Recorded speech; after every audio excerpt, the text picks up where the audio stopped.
Dear student, আজকের ভিডিওর মধ্যে কোয়েশ্চেন নাম্বার 4 সমাধান করব অনুশীলন 8.2। কোয়েশ্চেন নাম্বার 4 এ কইছে দেখো এক জোড়া সোফা সেটের চাপা মূল্য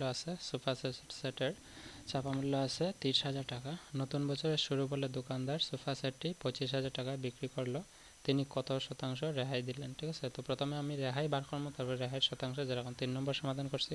যারা 3 নম্বরের সলিউশন দেখছো না দেখলে প্রথমে আমরা লিখবো যে দেওয়া আছে সোফা সেটটির চাপা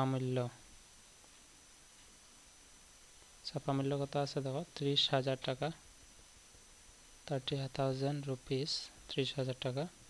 আবার দেওয়া আছে নতুন বছরের শুরু বলে সোফা সেটটি বিক্রি করছে কত 25,000 টাকা। তো সোফা সেটটির বিক্রয় মূল্য সমান আছে 25,000 টাকা। ঠিক আছে, তখন আমরা রেহাই বার করবো আগে, তারপরে রেহাই হার বার করবো বা শতাংশ। রেহাই সমান আমরা জানি ছাপা মূল্য মাইনাস বিক্রয় মূল্য হইব ছাপা মূল্য হইল 30,000 টাকা মাইনাস বিক্রয় মূল্য হইল 25,000 টাকা। 30,000 থেকে 25,000 গেলে থাকবে 5,000 টাকা। অতএব দিয়ে লিখবো আমরা প্রশ্নের মধ্যে কইছে কত শতাংশ রেহাই দিয়েছে, তো আমরা লিখবো রেহাই শতাংশ সমান রেহাই ডিভাইডেড বাই ছাপা মূল্য ইন্টু 100%। তো রেহাই কত আছে 5,000 টাকা, উপরে লিখবো 5,000। ছাপা মূল্য আছে কত, ছাপা মূল্য আছে 30,000 টাকা ইন্টু 100%। তো ডাবল জিরো ক্যান্সেল, এখানে ডাবল জিরো ক্যান্সেল। ঠিক আছে, উপরে 50 রয়েছে, নিচে আছে 3।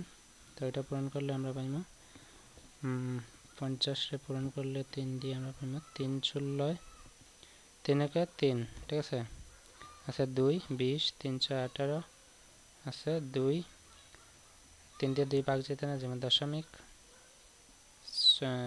এটা কত আছে 20 আইসে, আবার আইব 3 6 18, আবার আইব 2 দিব আবার, অর্থাৎ 16.66% রেহাই দিয়েছে। ঠিক আছে, এটা হচ্ছে কোয়েশ্চেন নাম্বার 4 এর সলিউশন। তো অতএব দিয়ে নিচে লিখতাম পারবো যে দোকানদার নতুন বছর শুরু দোকানদার সোফা সেটটি কত শতাংশ রেহাই দিয়ে বিক্রি করছে, 16.66% রেহাই দিয়ে বিক্রি করেছে। আশা করি বুঝছো, এটা হচ্ছে কোয়েশ্চেন নাম্বার 4 এর সমাধান। So see you in the next video. Until then, keep watching, keep sharing, take care, bye.